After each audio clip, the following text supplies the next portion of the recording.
Contract वाली बहू। नरेश की माँ अपने बेटे से मिलने दिल्ली आ रही है। इस बात का पता चलते ही नरेश के दिल में हलचल मच जाती है। नरेश अपनी माँ के स्वागत की तैयारी में लग जाता है। साथ ही उसे डर भी सताने लगता है कि उसकी माँ कहीं अपनी पुरानी जिद पर फिर से बैठ ना जाए। हे भगवान, इस बार बचा लो। अगले साल पक्का माँ की जिद पूरी कर दूंगा। तभी दरवाजे की घंटी बजती है। नरेश दरवाजा खोलता है तो सामने अपने मकान मालिक को देखकर हैरान हो जाता है, क्योंकि उनके साथ एक सुंदर सी लड़की भी थी। नमस्ते अंकल, कुछ काम था, मुझे बुला लेते हो? आपने क्यों कष्ट किया? अरे नहीं नहीं, इसमें कष्ट कैसा। मैं तो बस तुम्हें रीना से मिलवाने आया था। आज से रीना तुम्हारे साथ इसी फ्लैट में रहेगी। अंकल, कोई लड़का फ्लैटमेट नहीं है? एक अनजान लड़की के साथ रहना मेरे लिए थोड़ा अजीब होगा। देखो नरेश, मैं तुम्हें पहले भी बता चुका हूँ कि इस फ्लैट में तुम्हें किसी न किसी के साथ एडजस्ट करना ही होगा, या फिर तुम अकेले पूरे फ्लैट का किराया दे दो, मैं किसी को नहीं रखूंगा। नरेश अपने मकान मालिक की बात सुन के रीना के साथ रहने के लिए तैयार हो जाता है, पर अंदर ही अंदर उसे ये बात खाने लगती है कि वो अपनी माँ को क्या जवाब देगा जब उसकी माँ रीना के बारे में उसे पूछेगी। दिन बीतने लगते हैं। नरेश और रीना अच्छे दोस्त भी बन जाते हैं, पर अभी भी नरेश अपनी प्रॉब्लम का सलूशन नहीं ढूंढ पाता। एक दिन नरेश बहुत परेशान सा बैठा होता है। तभी रीना उसे पूछती है, क्या हुआ नरेश, तुम काफी परेशान लग रहे हो, सब ठीक तो है ना? हाँ सब ठीक है, बस एक छोटी सी प्रॉब्लम है। वो एक्चुअली 2 दिन बाद मेरी माँ मुझसे मिलने आ रही है। अरे, तो इसमें प्रॉब्लम क्या है? ये तो खुशी की बात है।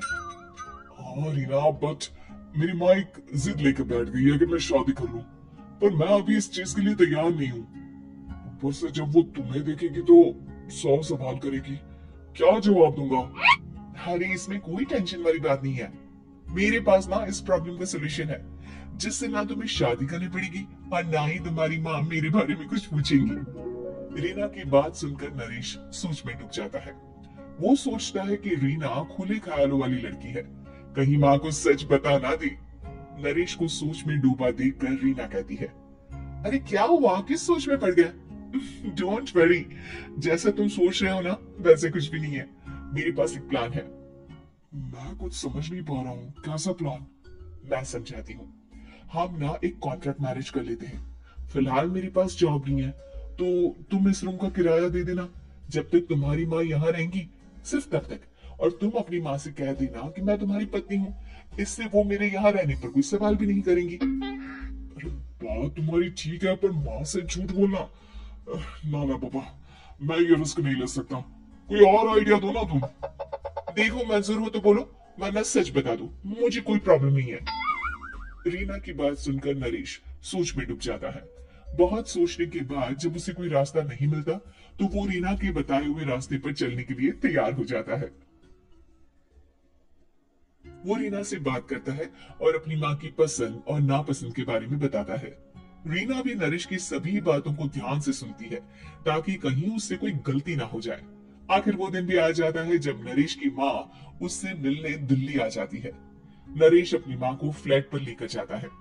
जैसे ही नरेश की माँ फ्लैट के अंदर जाती है, रीना उसके पैर छू लेती है। ये देखकर नरेश की माँ थोड़ी घबरा जाती है और नरेश से पूछती है, अरे बेटा नरेश, ये कौन है? माँ, ये आपकी बहू रीना है। माफी चाहता हूँ, सब कुछ इतनी जल्दी में हुआ कि आपको बता ही नहीं पाया, इसलिए सोचा कि क्यों ना आपको सरप्राइज दिया जाए। अरे बेटा, मैं तो बस तेरा घर बसा हुआ देखना चाहती थी। हाँ, बहुत अरमान थे अपनी इकलौती बेटी की शादी को लेकर, लेकिन कोई बात नहीं, शायद किस्मत को यही मंजूर होगा। ये कहते ही नरेश की माँ रीना को गले लगा लेती है। रीना बेटिया, मेरा बेटा ना थोड़ा नादान है, पर तुम काफी समझदार लगती हो, और मैं जानती हूँ कि तुम इसका बहुत अच्छे से ध्यान रखोगी। माँ आप चिंता मत कीजिए, मैं सब संभालूंगी। नरेश की माँ अपनी बहू और बेटे के साथ खुशी खुशी रहने लगती है। दिन बीतने लगते हैं। नरेश की माँ और रीना का रिश्ता बहुत मजबूत होता चला जाता है। वो दोनों सारा दिन एक साथ रहती और खूब बातें करती।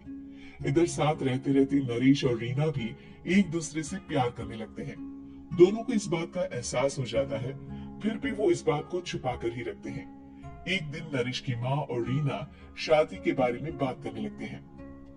रीना बिटिया, ये तो नरेश ने मुझे बिना बताए शादी कर ली, वरना मैं तो अपनी इकलौती बेटी की शादी इतनी धूमधाम से करती कि सारी दुनिया देखती रह जाती। अच्छा माँ, आप ऐसा भी क्या करती नरेश और मेरी शादी में जो दुनिया देखती रह जाती? अरे बिटिया, एक माँ के अरमान तुम अभी नहीं समझोगी। मैं तो अपनी बहू को एक रानी की तरह लेकर आती और शादी भी बिल्कुल शाही अंदाज में करती, पर मेरे तो सारे अरमान ऐसे ही रह गए।